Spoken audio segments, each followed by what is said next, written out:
Ah, I see your shoulder. Do you? Yeah, what's going on? How about that? How are you? I'm good. I'm good. How about you? I'm good. Now that we've got a picture. Yeah. This is So, I don't know if we're getting better or just more tolerant of errors. something. Either one works. It just let it pass. Yeah. Don't pay it no. I'm dropping stuff on the floor. This isn't Hollywood. No, it's a long way from Hollywood right here.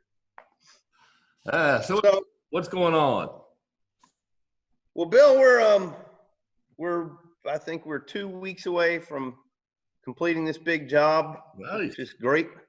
It's about time. Yeah, It's yeah. been going on for a long time. It seems it really hasn't been that bad, but Yeah. it just this year has been the weirdest time warp. You know, some days it feels like it just goes on forever. Other days it feels like it's never going to end. Yeah. You know, or it's going by so fast you can't think straight. So anyway, You've been awful fortunate to have work, though. yes, Both of us have. man. We're both real fortunate in that way. Really, really fortunate, and I think about that. It's that I know that are businesses are so. Yeah. I'm real lucky. So it has to be these video karma. We're living right. Yeah, yeah. I think part of it is They pay us all this money to do this, and being in rural areas too, I think helps. I think we're a little more isolated from the belly of the beast. Yep, for sure. Yeah, there's some people in some scary places. No doubt. So we got. So tell me about. Didn't you say you had a question? I got two questions. One of them's a personal question. So, oh no. So I'm doing these rolling pin things. What kind of finish do I want to put on them? I want it to be non-toxic. I'd like for it to. Are you asking me if you want to shellac the cookies? Well, what I want to know is there like an oil kind of finish that will dry a little bit? I don't want to just make this sort of paste of flour stuck on oil and everything. I've heard people using walnut oil. I want something that's not walnut oil spoils. I'm not a big fan of walnut oil. It does spoil. Does it? Yeah, it's a good quality oil, and it's typically very highly refined, but it can spoil, and it will spoil in the bottle. So I feel like if it spoils in the bottle, it just runs just as much chance of turning rancid in the wood. I have no data to back that up or anything. I don't claim to, but I bought a bottle of it for my students to use in here as kind of a salad bowl oil or something. Mm-hmm. And it went rancid in a couple of months. It stunk. I mean, it was awful. That's not what you want in your cookies. No. And so what I usually use for a salad bowl type of a finish is a mixture that you can play around with. There's a bunch of different recipes, but for me, it's like 1 part beeswax to 2 parts mineral oil. 1 part mineral oil to 2 parts beeswax, and just emulsify that in a double boiler. And once it goes into solution, then it just becomes a paste. Okay. And you just wipe it on and wipe it off. You buff it out or whatever. If you want it to be a little bit harder, you can add like pure, make sure there's no chemicals in it, but pure carnauba wax. Okay. Don't go to the auto parts place. No. You don't want to, Don't get the mother's version of it. No. So no, they sell like Amazon, places like that. You can order. I've seen it on Walmart. I've seen it on Amazon and a couple of other places. But you can order just a bar of. It's like.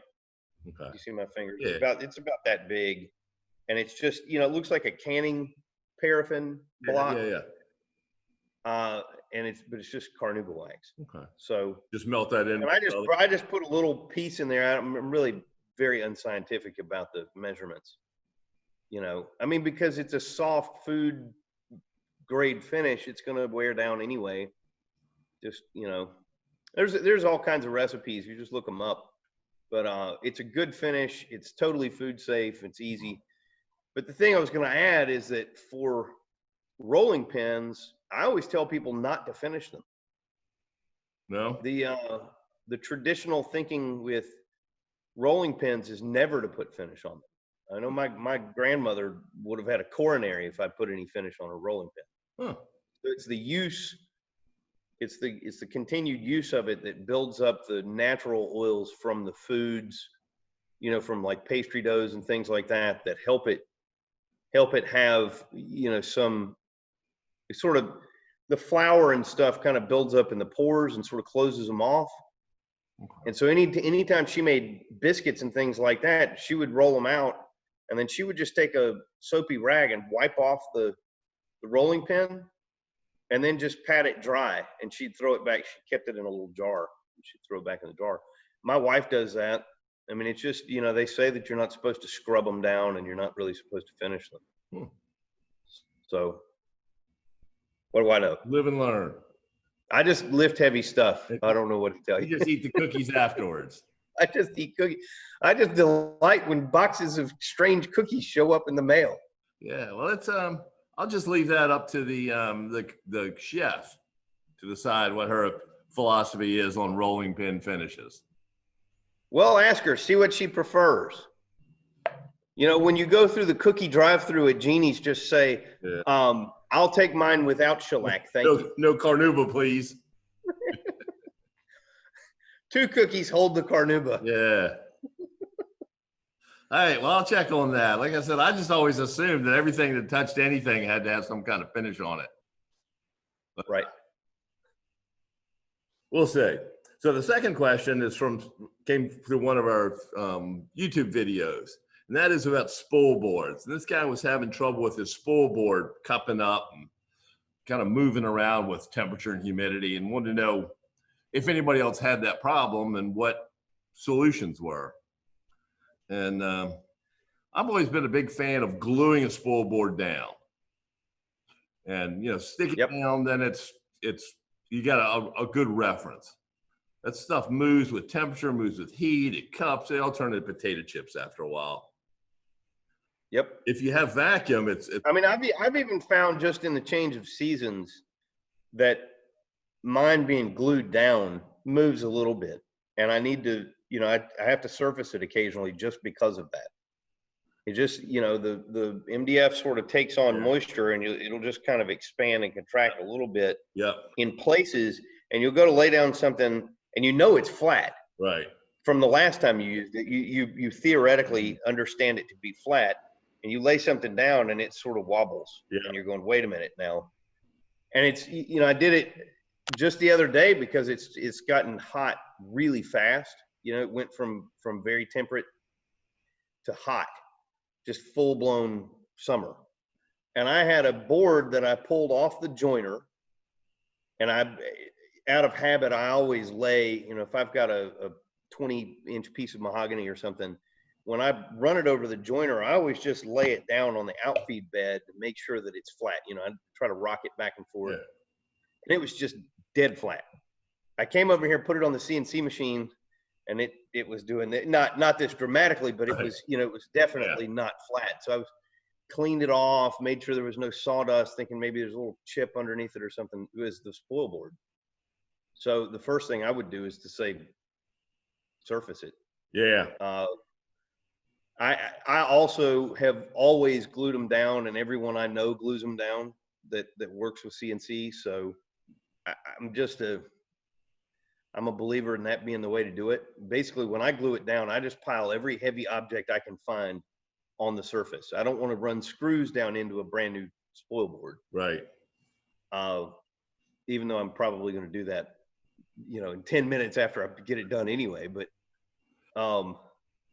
say some psychological thing about running a screw in to start with. Yeah. you sort of, in some ways, you kind of feel like you want to do it. It's sort of like getting a new car. You feel like you want to like run into the first telephone pole. You get that out of the way. Get all those scratches out. Run through the brambles with it. Just so you don't have that worry about that first scratch. Just I don't want to think about a scratch. Let's just give me that key, boy. yeah. Yeah, I went through a spurt where I wasn't gluing my spool boards down for about a month. I would just lay it, and this is with vacuum. I'd lay it down. Then I'd use the real aluminum duct tape. Right. Stuff. Then I'd go all the way around the edge. Yep. So it's sealed good. The stuff's real sticky. And I'd go around the outside. But it just never worked well. It was never, you had to surface with the vacuum on. And I'm never convinced that really holds it as well as having material on it. I think it compresses more if it's holding material than if it's just whistling air through the top of it. Yeah, I agree. So I think it's a, the other weird thing about if you have vacuum and an MDF spool board, the longer the vacuum runs, it'll really suck the spool board down because it sucks moisture out of it. Right. It's just blowing it out the exhaust of your vacuum system. And you have to re-zero. You know, if you're running all day long, you got to re-zero throughout the day because it's pretty uniform. But it just kind of slowly works its way down as the moisture content disappears out of the spool board. And a lot of people say, well, my tool's losing position because, you know, throughout the day it's cutting shallower and shallower. So be careful that you're not, you know, that your material is moving away from your bit by just moisture being sucked out of it from the vacuum. I always, you know, think that when I get to the end of the stack, when I'm running stuff through the planer, that I'm getting stronger and stronger as the day goes on. Yeah. Doesn't have anything to do with those boards getting thinner. I'm getting stronger. They keep getting lighter. Yeah. It's the damnedest thing. I mean, I feel amazing at the end of it. Time release Wheaties. Oh, it's just great. Time release Wheaties. Slow release shredded wheat. That's right. So fix it right up. So you know, the question about the spoil board. I mean, I would say make sure that you're bolted down well. You know, mine is currently is kind of a 3-layer deal. I've got the base layer is a good grade of plywood, like a furniture grade maple plywood that is bolted to the frame of the tool. And then on top of that, I have a spoil board that, you know, I recently replaced. So I've sort of have plywood, a thin layer of spoil board, and then a new layer of spoil board on top of that. So I ultimately have a pretty nice thick spoil board on there. Call it 1.25 inches or something. But I could take the tool and surface down to the plywood layer on this, and I'm pretty confident it's going to be flat enough you could machine off of it. I think that plywood layer for the first one, both of the table, I think is way better than an MDF. A lot of people just MDF all the way down. You know, MDF both of the table, MDF. Well, my problem with that is that MDF sags. I mean, it doesn't have a lot of lateral strength at all. Yeah, carry a sheet, you know, on the two ends, and it's just like this. It really sags. We did a thing in college where we took materials. We were talking about shelf span. Mm-hmm. We took materials and just charted it. You know, we just stuck a board between two. It was very low tech, but we stuck it between two stools and put weight in the middle. And then just, you know, we were just checking deflection. It was kind of an interesting thing. But MDF, you know, was broken the next morning when we came in. It just snapped. It's got no continuous grain. I mean, it's just the glues, you know, and it's sawdust and glue. Right. Yeah, there's just nothing. Well, and I found that, you know, some of the harder, denser hardwoods really held their shape and didn't deflect much. But plywood ultimately was the most reliable thing that I found. So anyway, amazing material. And if you put, like, for a shelf, if you think about basically what a spoil board is a giant shelf, right? If you can connect that shelf systematically at points along its length and width, with a material that's already reasonably, reliably stable, like a good grade of plywood, I think you're gonna have a flat base layer to go from. I'm not a big fan of putting MDF down. And with everything glued in that whole sandwich too, it gives you a lot of, even if it's wavy, it's stable and wavy, and then you can surface the top off. You'll get more off in some spots than others. The one place where it's a little bit different is like in the desktop or something, where you've got an aluminum table and you're bolting your spool board to it. There's not a great way to glue stuff to that. Right. And then it's just sort of more fasteners and being careful. You could bolt down, put some extra bolts in, really bolt it down the aluminum, and then put another piece on top of it.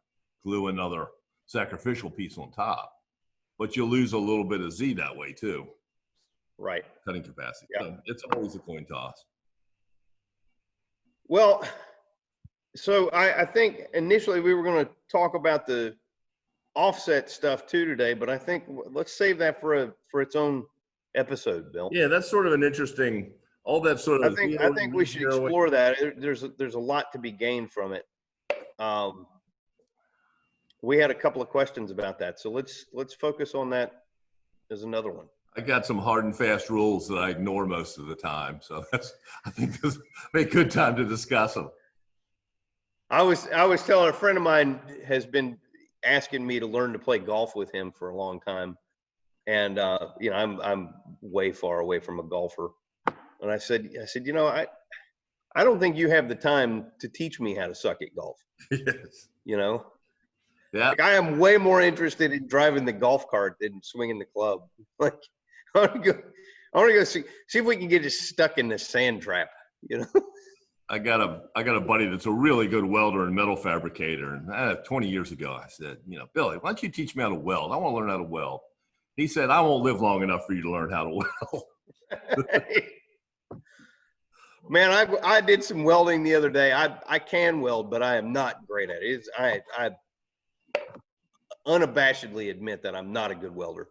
And anyway, I had some things that I was fabbing up, and I took some box tubing and my stick welder, and I just, I started welding. And when I started, I had this really nice arc, and I was doing that, there's kind of a waltz. You sort of count 1 and 2 and 1 and 2. You just kind of drag it back and forth, and you do this sort of, arc or like this or whatever, whatever it is that you're trying to do. So I know the rules, and I do try to follow them, and I try to think it through. And it started off when I had this, they talk about the stack of dimes. It's like, yeah. I had the stack of dimes for about 3/4 of an inch, and then I just blew through both sides of the metal. I had these giant holes on both sides. And it's like, I think my waltz sucks. Oh, all your diamonds fell through the holes you blew through it. It's just awful. So I just laughed. The one thing is that I stopped, and Susan was there watching this whole calamity. And, after I stopped welding, took my helmet off or whatever, she kind of rounded the corner and she said, well, how's it look? And I showed her, and she goes, well, at least you got a full penetration weld. It's like, I'm like cutting off pieces of scrap rod stock to weld them back into the holes. It was just embarrassing. Wives can be brutal too. And I've been welding for years, but I just never have done it enough at any one time. It's like I can melt metal together and it'll hold. Just don't show anybody what it looks like. Right, yeah. It needs to be underneath something or inside something or I said to a guy in college when we were doing quite a bit of welding, and he was making fun of my welds because he was a great welder. And he said, man, you really need to work on that. I was like, nah, that's what they make angle grinders for. That's right, yeah. Primer and paint. Yeah. Yeah. Treat it like body putty. Welding. It's overrated. So anyway, well, Bill, have a wonderful day, my friend. We'll talk soon. All right, sounds good, bud. Take care. All right. Bye. Bye.